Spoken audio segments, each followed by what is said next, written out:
Hello friends, मैं आचार्य लाला जगदीश प्रसाद सरस्वती विद्या मंदिर, Jansath road, Muzaffarnagar. आज हम भौतिक विज्ञान में कक्षा 11 के लिए टॉपिक लेंगे सदिश विश्लेषण। सबसे पहले हमें ज्ञात ही होगा कि अदिश राशियाँ और सदिश राशियाँ हमने पहले भी पढ़ा है कक्षा 9-10 में। अदिश राशियाँ वो राशियाँ कहलाती हैं जिनके लिए हमें केवल परिमाण की आवश्यकता होती है, दिशा की आवश्यकता नहीं होती। और सदिश राशियाँ वो राशियाँ कहलाती हैं जिनके लिए हमें परिमाण और दिशा दोनों की आवश्यकता होती है।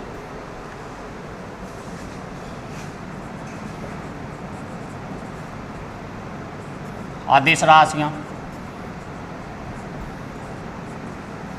जैसे द्रव्यमान, ताप, लंबाई,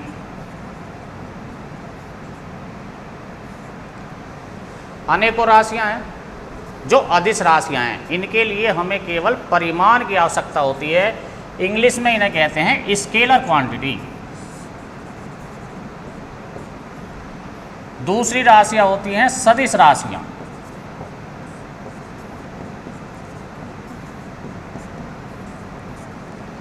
इनके लिए हमें परिमाण और दिशा दोनों की आवश्यकता होती है। जैसे अगर मैंने कहा कि मैंने किसी वस्तु पर 5 न्यूटन का बल लगाया, तो वो 5 न्यूटन का बल किस दिशा में लगाया मुझे ये भी बताना पड़ेगा, तब ही जाकर ये बात पूरी हो पाएगी। 5 न्यूटन बल उत्तर की ओर, 5 न्यूटन बल दक्षिण की ओर, 5 न्यूटन बल दक्षिण से 45 डिग्री पूरब की ओर। तो इसमें साथ में दिशा भी बताएंगे, तभी जाके ये राशि पूरी होगी। तो ऐसी राशियों को कहते हैं हम सदिश राशियां। बल, संवेग,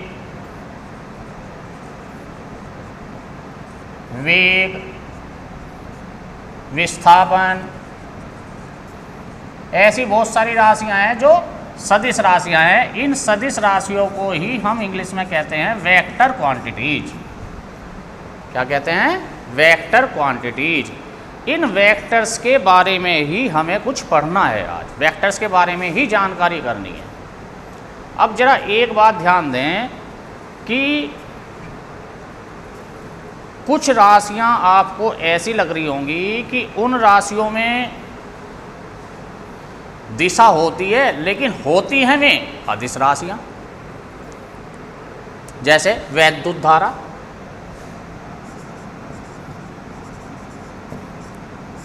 हम कहते हैं कि वैद्युत धारा प्रवाहित हो रही है और इस दिशा में प्रवाहित हो रही है, तो हमने दिशा भी बताई, साथ में परिमाण भी बताया, दिशा भी बताई, तो आती है ये अदिश राशियों के अंतर्गत।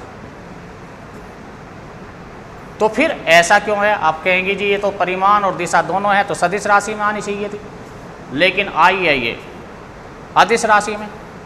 तो देखो, जो सदिश राशियां होंगी जब हम उन्हें ऐड करेंगे तो वो सदिश राशियां जो हैं वो सदिशों के नियम का पालन करेंगी। सदिशों के नियम का पालन का मतलब ये है कि जैसे मान लिया किसी तार में दिशा बह रही है, धारा बह रही है, वैद्युत धारा, और उसकी हमने दिशा भी बता दी कि इस दिशा में बह रही है। एक तार इधर से आ रहा है, एक तार इधर से आ रहा है।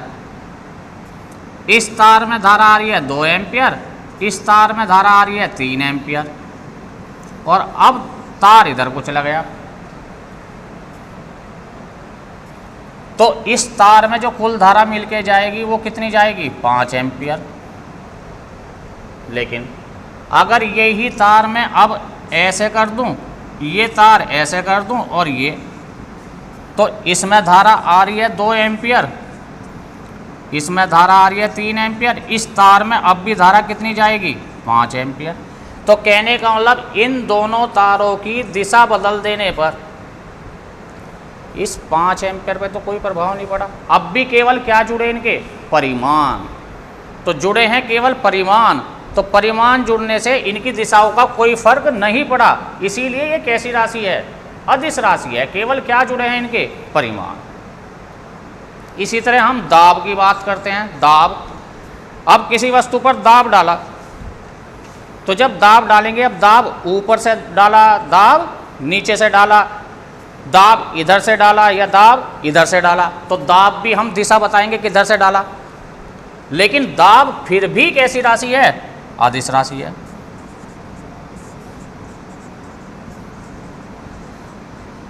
यानी अगर वो सदिश राशि होती तो वो सदिशों के योग के नियम का पालन करती, तो उसमें दिशा का फर्क पड़ता, लेकिन दिशा का फर्क नहीं पड़ रहा है। वैद्युत धारा हम बता रहे हैं तो केवल बस उसका उद्देश्य ये बताना है कि इलेक्ट्रॉनों की, मुक्त इलेक्ट्रॉनों की गति की दिशा क्या है, इसीलिए हम उसकी धारा की दिशा बता रहे हैं। लेकिन वो सदिश योग के नियम का पालन नहीं करती, इसीलिए वो सदिश राशि नहीं है, अदिश राशि है। क्षेत्रफल, वैसे तो क्षेत्रफल कैसी राशि है? अदिश। लेकिन कहीं कहीं हम क्षेत्रफल को इस तरह से यूज करते हैं कि वो क्षेत्रफल को हम सदिश लेते हैं। कैसी राशि लेते हैं? सदिश। वहाँ क्षेत्रफल का प्रभाव पड़ता है। देखो, जैसे मान लिया ये क्षेत्रफल है, इस पर प्रकाश पड़ रहा है ऐसे, अब इसे मैं ऐसे घुमा दूं, तो जब मैं इसे ऐसे घुमाऊंगा तो क्या प्रकाश अब उतने ही क्षेत्रफल पे पड़ रहा है? नहीं, अब बिल्कुल भी प्रकाश नहीं पड़ रहा है। तो जब मैं इसकी दिशा परिवर्तित कर रहा हूँ क्षेत्रफल की, तो प्रकाश पड़ने पर प्रभाव पड़ रहा है, तो दिशा पलटने पर प्रभाव पड़ा। तो जब दिशा पलटने पर प्रभाव पड़ा, क्षेत्रफल तो परिमाण तो उतना ही रहा, तो उस कंडीशन में इस क्षेत्रफल को हम फिर सदिश राशि लेते हैं, तो उसे कहते हैं क्षेत्रफल वेक्टर। वेक्टर अभी बताया कि वेक्टर का मतलब क्या है? सदिश राशि, तो हम उसे फिर इस तरह क्षेत्रफल वेक्टर कहेंगे। तो इस तरह से कुछ राशियां ऐसी हैं कि उनमें दिशा की भी आवश्यकता होती है, लेकिन दिशा की आवश्यकता होने के बाद भी वे अदिश राशियां हैं, क्योंकि वे सदिशों के नियम का पालन नहीं करती। सबकी बात समझ में आ गई होगी। अब इसके बाद जब हम निरूपण करते हैं इसका, देखो मैंने कह दिया 5 किलोग्राम, तो 5 किलोग्राम, बस 5 किलोग्राम की कोई वस्तु है, द्रव्यमान हुआ। कैसी राशि है? अदिश राशि। लेकिन अगर मैं बल की बात करूं कि 5 न्यूटन उत्तर की ओर, अब जब मैं इसे दर्शाऊंगा तो दर्शाते समय 5 न्यूटन उत्तर की ओर, तो दोनों ही बातें मुझे दर्शानी है, ये 5 न्यूटन भी और उत्तर की ओर भी। तो जब मैं 5 न्यूटन दर्शाऊंगा तो 5 न्यूटन के लिए ये तो हुआ उसका परिमाण, तो मैं तीर का निशान खींचूंगा, पूरब, पश्चिम, उत्तर, दक्षिण। तो 5 न्यूटन खींचना है, ज़्यादा भी हो सकता है, 50 न्यूटन भी हो सकता है, 100 न्यूटन भी हो सकता है। तो अगर बड़ी राशि है तो फिर हम उसके लिए पैमाना मान लेते हैं। मान लिया 100 न्यूटन है, 100 न्यूटन उत्तर की ओर। तो अगर मुझे अब 100 न्यूटन, तो 100 तो मैं लंबाई नहीं खींच सकता, तो मैं मान लूँगा, माना 20 न्यूटन को 1 सेंटीमीटर मान लूँगा। तो इसका मतलब 100 न्यूटन कितने सेंटीमीटर हुआ? 5 सेंटीमीटर। तो अब मुझे जो लेंथ लेनी है, लंबाई लेनी है, वो तो लेनी है 5 सेंटीमीटर, और दिशा लेनी है उत्तर की ओर। तो इसलिए इसे निरूपित करते हैं तीर के निशान से। तो एक 5 सेंटीमीटर की लाइन खींचेंगे और इस 5 सेंटीमीटर की लाइन पे तीर का निशान लगा देंगे उस दिशा में जो इसकी दिशा है, उत्तर की ओर दिशा है, तो इसे कहेंगे ये बाण, तीर का निशान बन गया। तो जो ये बाणाग्र, बाण का आगे वाला भाग होगा, ये दिशा को प्रदर्शित करेगा और ये कहलाएगा पुच्छ, और जो इसकी लंबाई है वो लंबाई प्रदर्शित करेगी इसके परिमाण को, लंबाई परिमाण को और बानाग्र दिशा को।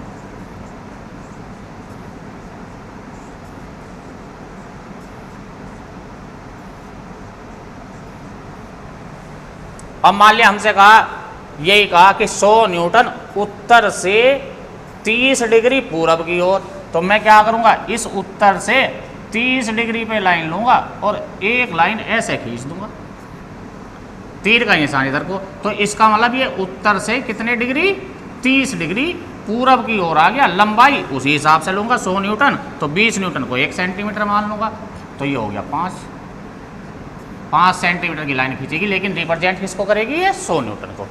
आपने देखा होगा इतना बड़ा संसार का मानचित्र होता है, जरा से उसमें आ जाता है, तो वो जरा से उसमें क्यों आ गया, लेकिन फिर भी अगर कहीं मुंबई है, दिल्ली है, अहमदाबाद है, तो ये नहीं कि मुंबई दिल्ली अहमदाबाद के बीच की दूरी बदल गई, रहेगी उतनी, वो सेंटीमीटर के हिसाब से। अगर आपको मुंबई और दिल्ली देखना है तो उसमें नीचे पैमाना लिखा हुआ होगा, उस पैमाने के अनुसार देख लो कि 1 सेंटीमीटर इतने किलोमीटर के बराबर है, तो उतने से गुना कर दो, तो इसका मतलब मुंबई और दिल्ली के बीच की दूरी इतने किलोमीटर है, तो वो पैमाना माना जाता है। फिर इसी तरह यहाँ पैमाना मानकर हमने ये तीर का निशान खींचा, तो ये रिप्रेजेंट किया जाएगा वेक्टर को, किसी भी सदिश राशि को। तो सदिश राशि को निरूपित करने के लिए किसका इस्तेमाल करेंगे, तीर के निशान का। उस तीर का जो बानाग्र है वो दिशा को प्रदर्शित करेगा, और जो तीर की लंबाई है वो उसके परिमाण को प्रदर्शित करेगी। अब ये सदिश कितने प्रकार के होते हैं। दूसरी बात, मान लिया ये है और ये खींच दिया मैंने इसकी बराबर में, तो क्या अंतर आया, दिशा भी वही है, परिमाण भी वही है। तो ये नहीं कि कहाँ से स्टार्ट करना है, स्टार्ट उसे कहीं से कर लो, यहाँ से स्टार्ट कर लो आप, लेकिन लंबाई वही रहनी चाहिए, दिशा वही रहनी चाहिए। तो इसका मतलब ये वही सदिश है, उसी सदिश को हम निरूपित कर रहे हैं। अब सदिश के प्रकार,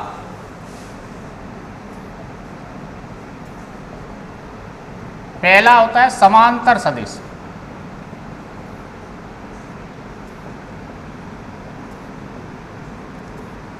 समांतर सदिश वो सदिश कहलाते हैं जिनके परिमाण दिशा तो समान हो। देखो ये सदिश है और ये सदिश है, तो इनकी दिशा दोनों की एक ही है, दोनों एक दूसरे के क्या हैं, समांतर। तो ये समांतर सदिश कहलाएंगे, ये है और ये है। लेकिन अगर समान सदिश कह दिया हमने, तो समान सदिश कौन से होंगे, जिनके परिमाण भी समान हो, दिशा भी समान हो। जिनके परिमाण भी समान हो, दिशा भी समान हो, तो उनकी लेंथ भी इक्वल होगी और एक दूसरे के समांतर भी होंगे। और जब उस राशि को हम लिखते हैं, जैसे ये ए लिखा, तो इसके ए के ऊपर तीर का निशान लगा देंगे, तो इसका मतलब ये एक सदिश राशि है। ये बी, तो ए और बी इस समय बराबर हैं। अगर मैंने ए ऐसे खींचा और बी ऐसे खींच दिया, लंबाई दोनों की सेम है, लेकिन दिशाएं अलग अलग हो गई। तो जब दिशाएं अलग अलग हो गई, तो अब ए और बी आपस में बराबर नहीं हैं। समान तभी कहलाएंगे जब उनके परिमाण भी समान हो और जब उनकी दिशा भी समान हो।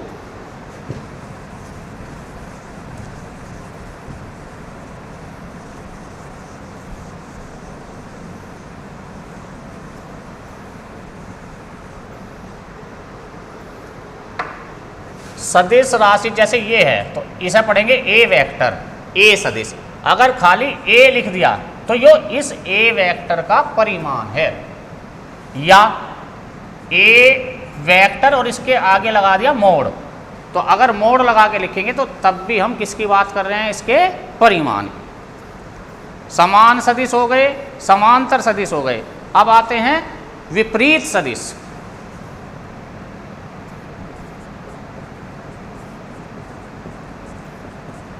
विपरीत सदिश, विपरीत सदिश वो कहलाएंगे कि दिशा विपरीत हो।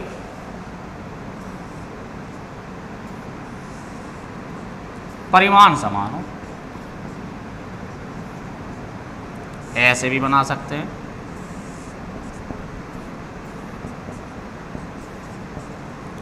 ऐसे भी बना सकते हैं। दिशा एक दूसरे के क्या हैं? विपरीत, तो ये कहलाएंगे विपरीत सदिश। अब जरा एक बात देखें, इन दोनों में समानता, परिमाण की तो समानता है, तो ए और बी वेक्टर इक्वल नहीं है, लेकिन अंतर केवल किसका है? दिशा का। दिशा का अंतर भी क्या है कि 180 डिग्री का अंतर है, तो एक तरफ कोई सी माइनस लगा दो। तो अगर मुझे इक्वल लगाना है तो A equals to minus B, या ये कहो minus A equals to B. एक तरफ कोई सी माइनस लगा दो तो इसका मतलब वो दिशा को बता रहा है, और वो दिशा क्या हो गई? इसके विपरीत हो गई। तो अगर इक्वस टू का निशान लगाना है तो एक तरफ क्या लगाना पड़ेगा? माइनस। माइनस लगाते ही उसकी दिशा चेंज हो जाएगी और फिर वो एक दूसरे के इक्वल हो जाएंगे। अब इसके बाद आता है संरेख सदिश। संरेख सदिश वो कहलाएंगे जो एक ही रेखा में हो।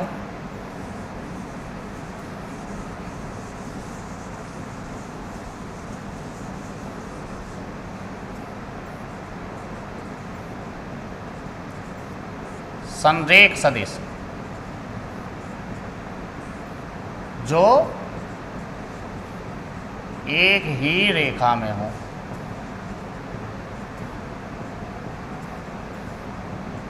मैं यहाँ से सीधी सड़क पर जा रहा हूँ बिल्कुल 5 किलोमीटर प्रति घंटा से, मेरे आगे आगे भी बिल्कुल उस सीधी सड़क पर ही कोई जा रहा है 50 किलोमीटर प्रति घंटा से, तो 50 किलोमीटर प्रति घंटा और दिशा भी हुई साथ में, तो ये हुआ एक सदिश।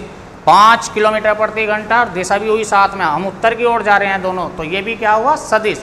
लेकिन दोनों की रेखा क्या है? बिल्कुल एक ही है। देखो, एक ही रेखा, संरेख में और समांतर में अंतर समझें आप। संरेख उसी रेखा में, उसी सड़क पे जा रहे हैं दोनों, लेकिन अगर जैसे ट्रेन की पटरियाँ है तो पटरियाँ ये दोनों एक दूसरे के क्या हैं? समांतर। एक ही लाइन में तो नहीं है, दोनों एक दूसरे के समांतर हैं, लेकिन ये एक ही रेखा में जा रहे हैं, तो इन्हें तो संरेख सदिश कहेंगे,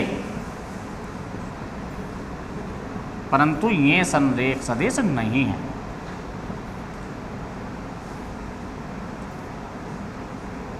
ये समांतर हैं। कैसे हैं? समांतर। समझ में आ गई होगी बात। अब इसके बाद आता है शून्य सदिश।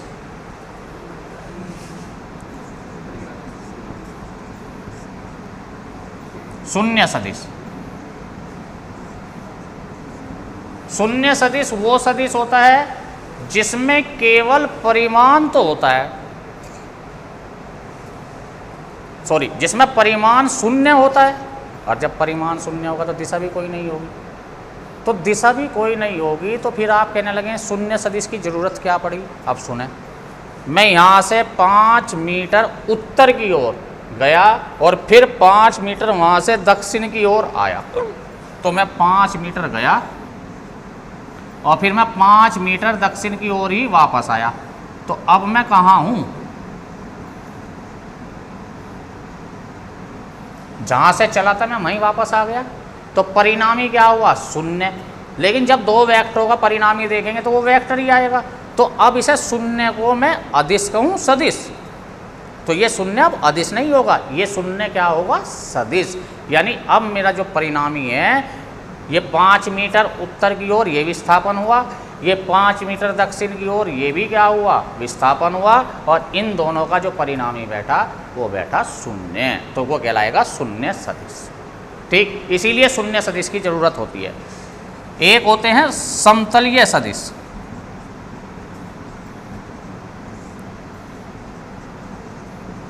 समतलीय सदिश वो होते हैं जो एक ही तल में हों,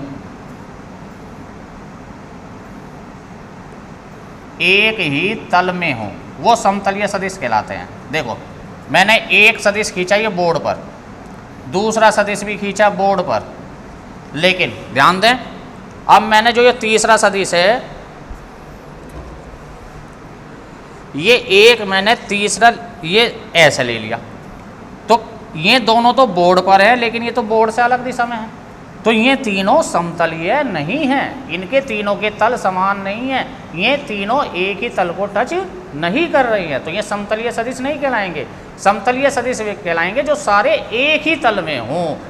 देखो जैसे मान लिया एक कागज है और वो मैं ऐसा रखता हूँ, अब मैं इस पर ऐसे खींच दूँ, ऐसे खींच दूँ, ऐसे खींच दूँ, तो ये सारे खींच तो इसी प्लेन पर रहे हैं। तो जब सारे इसी प्लेन पर खींचे हुए हैं तो ये सब समतलीय कहलाएंगे। ये समतल कैसे भी हो सकता है, ये समतल ऐसे हो गया और अब सब इस पे खींचे हुए हैं तो वे भी सारे समतलीय कहलाएंगे। ये समतल ऐसे हो गया तो अब भी में सारे क्या कहलाएंगे, समतल कहलाएंगे। यानी उन्हें सबको एक तल टच करते हुए हो तो वे सब कहलाते हैं समतलीय सदिश। सबकी बात समझ में आ गई होगी। अब इसके बाद आता है एकांक सदिश।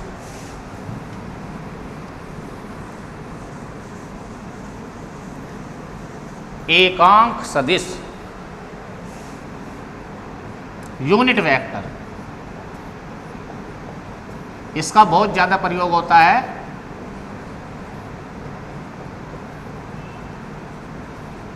यूनिट वेक्टर एक अंक यानी जिसका परिमाण एक हो और दिशा हो उसमें, तो उसे कहते हैं एकांक सदिश। परिमाण यूनिट, परिमाण जिसका एकांक हो।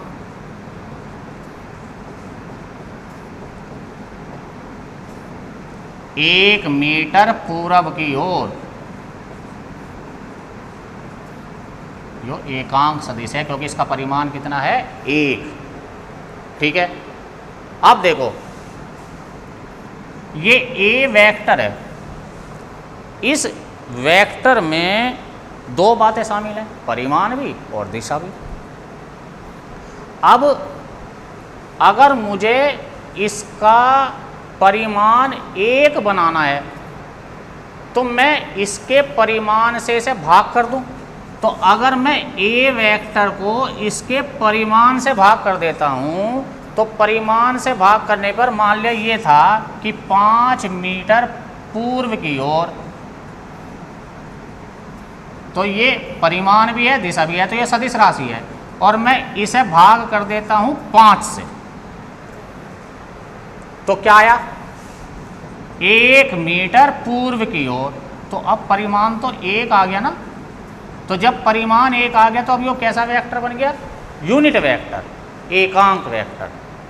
तो इस एकांक वेक्टर को हमेशा हम रिप्रेजेंट करते हैं उसके ऊपर कैप लगाकर।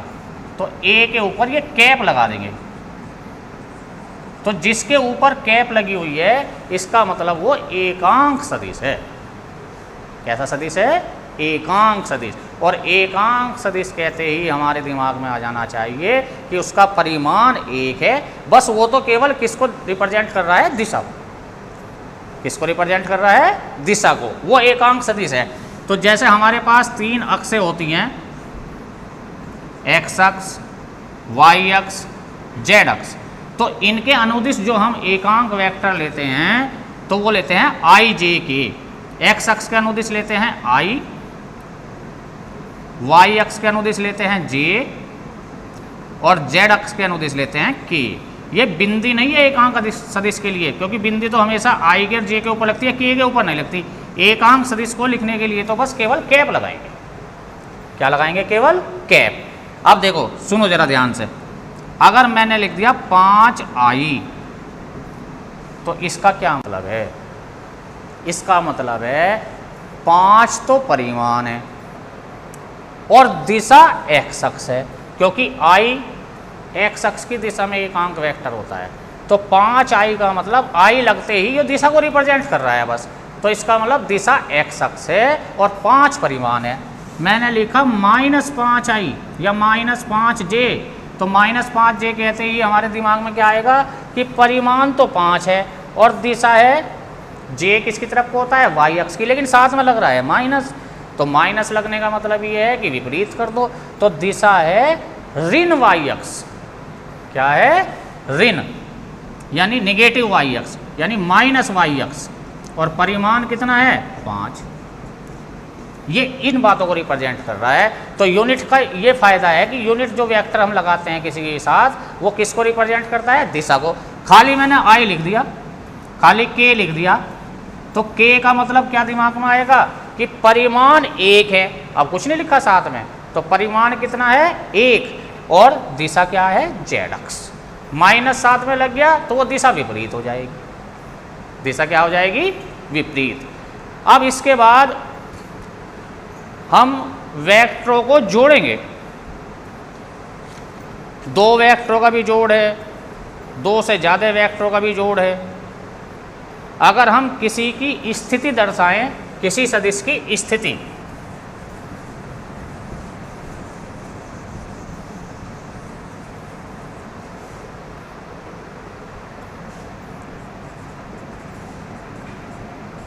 स्थिति सदिश,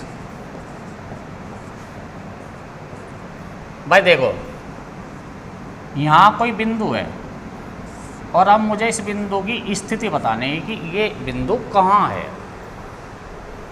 मान लिया ये डस्टर इस समय इस कमरे के अंदर है और तुम्हें इसकी स्थिति बताने की, बताओ ये कहाँ है, तो आप क्या क्या बताएंगे, फर्श से इतनी ऊंचाई पर, इस दीवार से इतनी दूरी पर और इस दीवार से इतनी दूरी पर, तभी तो इसकी स्थिति पूर्ण हो पाएगी।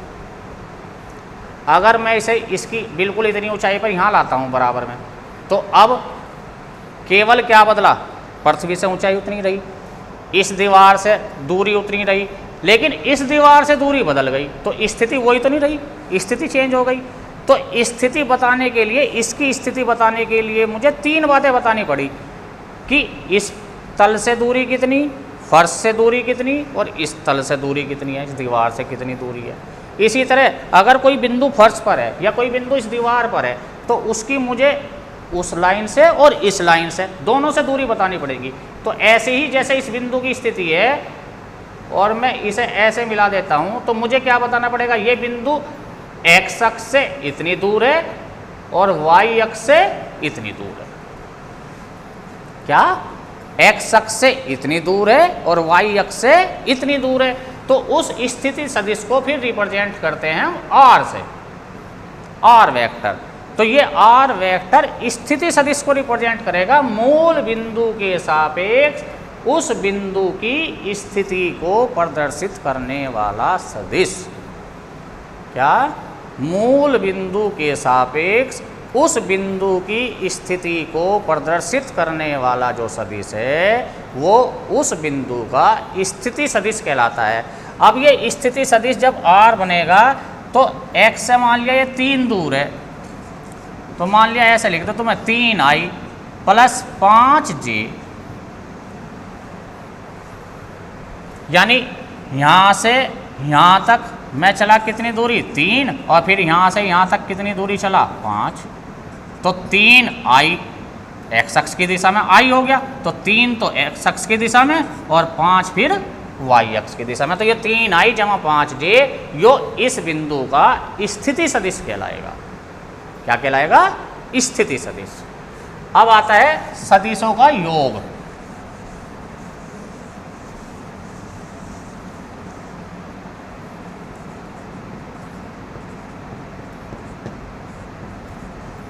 सदिशों का योग, अब इसमें 2 का और 2 से अधिक का, फर्स्ट में हम 2 सदिशों का योग की बात करते हैं।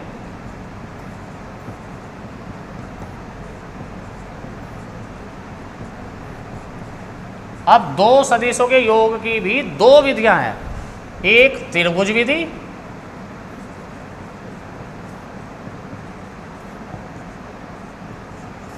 और एक समांतर चतुर्भुज विधि।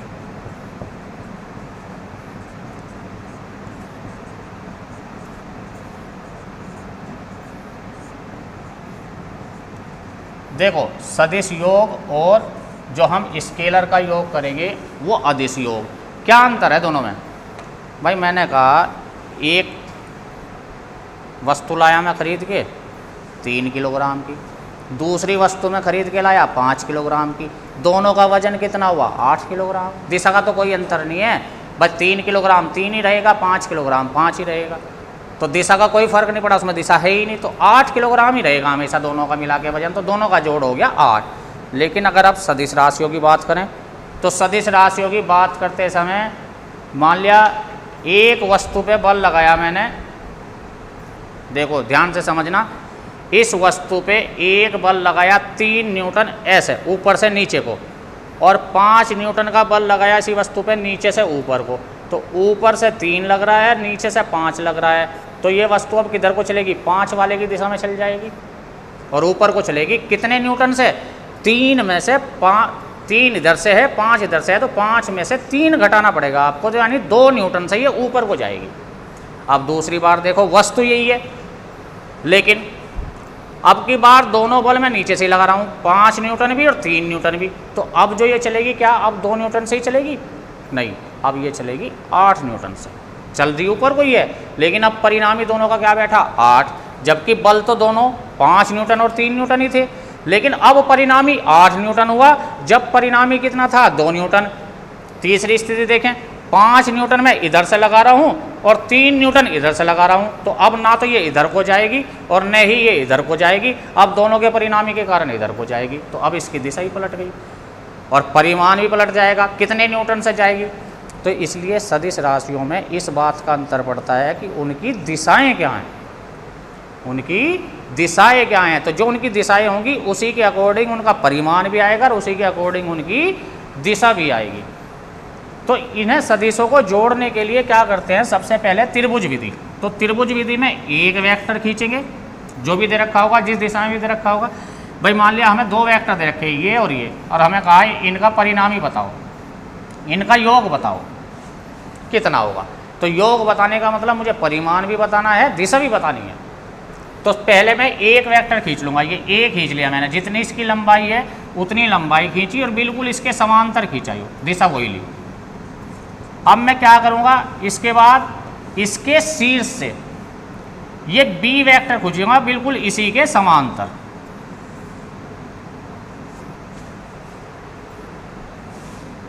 परिमाण वही रखना है जितना इसका परिमाण था, और दिशा भी वही रखनी है बिल्कुल इसके समांतर ही, इसके शीर्ष से। और अब क्या कर दूंगा मैं? इसके पुच्छ से, पहले वाले के पुच्छ से इसके दूसरे के शीर्ष को मिला दूंगा और इस शीर्ष की तरफ को तीर का निशान बना दूंगा, तो ये आया आर और ये होगा ए प्लस बी, ए और बी का योग। इसकी तीर की लंबाई नाप लेंगे तो ये तो इसका परिमाण होगा, और इस कोण को नाप लेंगे, दिशा हमेशा कोण से बताई जाएगी, तो इस कोण को नाप लूँगा, तो यानी ए से इतने अंश, ए से इतने अंश, और जो इसका परिमाण होगा वो इसकी लंबाई होगी। देखो अब क्या फर्क पड़ जाएगा। मान लिया यही 2 वेक्टर हैं, ए और बी, और ये दोनों एक ही दिशा में हैं, तो पहले मैं ए खींच दूं और फिर दूसरा अगर इसी दिशा में है तो यहाँ खींच दूं बी। तो अब देखना क्या आर का मान उतना ही आएगा? नहीं आएगा ना। तो अब आर का मान बदल जाएगा, परिमाण बदल जाएगा, दिशा भी बदल गई, अब दिशा ये हो जाएगी। तो इसीलिए 2 वेक्टरों का परिणामी इस बात पर निर्भर करता है कि उन दोनों के परिमाण क्या हैं, उन दोनों की दिशाएं क्या हैं। तो परिणामी उनका इसी बात पर निर्भर करेगा कि परिमाण क्या है और दिशा क्या है। ये तो हुई त्रिभुज विधि। अब दूसरी आती है समांतर चतुर्भुज विधि। समांतर चतुर्भुज में क्या करेंगे? देखो इसमें हमने एक के शीर्ष से खींचा था दूसरा वेक्टर, अब के पुच्छ से खींचेंगे। किससे खींचेंगे? पुच्छ से।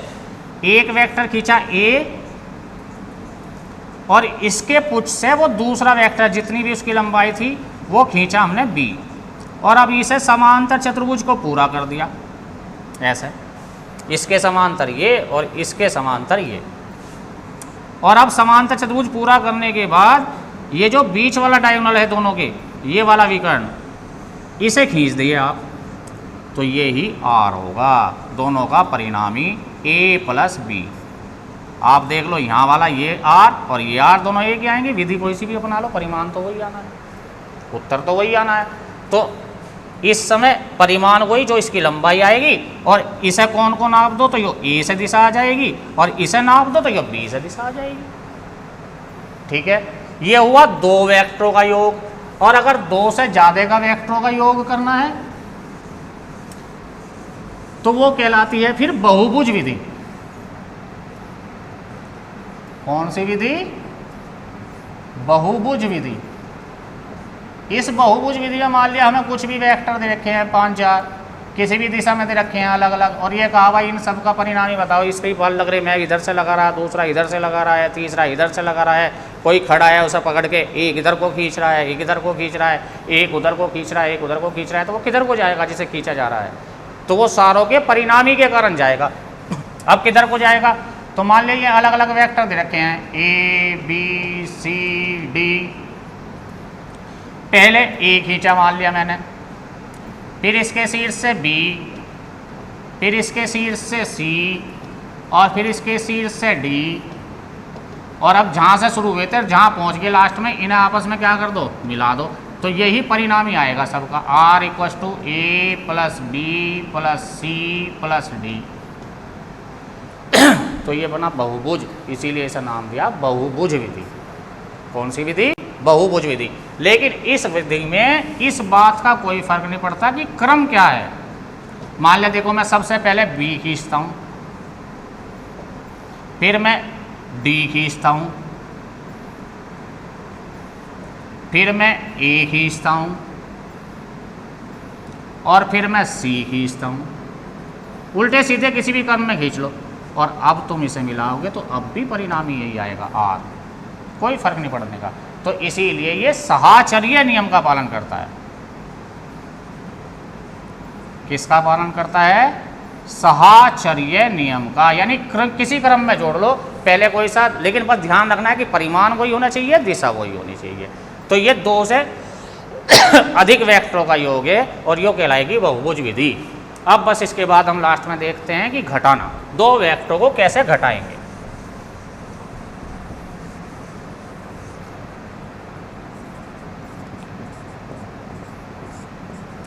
तो अगर ये जैसे ए वेक्टर है और ये बी है,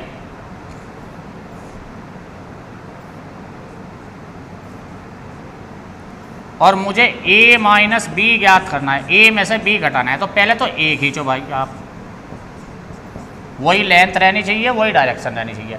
अब देखो इसे a माइनस बी को अगर मैं ऐसे लिख लूँ a प्लस माइनस बी, यानी a में अब मुझे क्या ऐड करना है, माइनस बी, तो यानी b ही खींचना है, परिमाण वही खींचना है जो b का है, लेकिन केवल उसकी दिशा बदल देनी है। क्या बदल देनी है, दिशा। तो b इस दिशा में था तो इस दिशा में ना खींच के, शुरू तो यहीं से करेंगे लेकिन ऊपर को ना लेके इसे कहाँ को लेंगे, उसके विपरीत, तो ये हो जाएगा माइनस बी।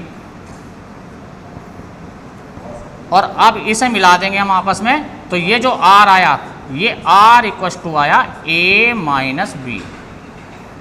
क्या आया, a माइनस बी। लेकिन अगर मुझे b माइनस ए निकालना है, क्या निकालना है, b माइनस ए, तो पहले मैं खींचूंगा b,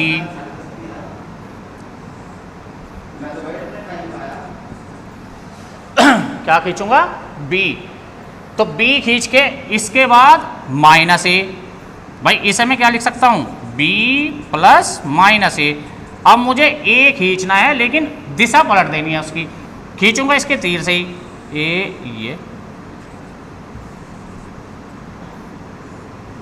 ये माइनस ए हो गया, और इसे शुरू वाले से लास्ट वाले तीर को मिला दूंगा ये, तो ये r डैश अगर मैं कह दूं तो ये आया b माइनस ए। अब जरा आप ध्यान दें, r और r डैश में क्या अंतर होगा, देखो इसमें तीर की दिशा इधर को है, इसमें तीर की दिशा इधर को है, परिमाण तो दोनों के बराबर ही आएंगे, ये थोड़ा आपको छोटा बड़ा लग रहा होगा।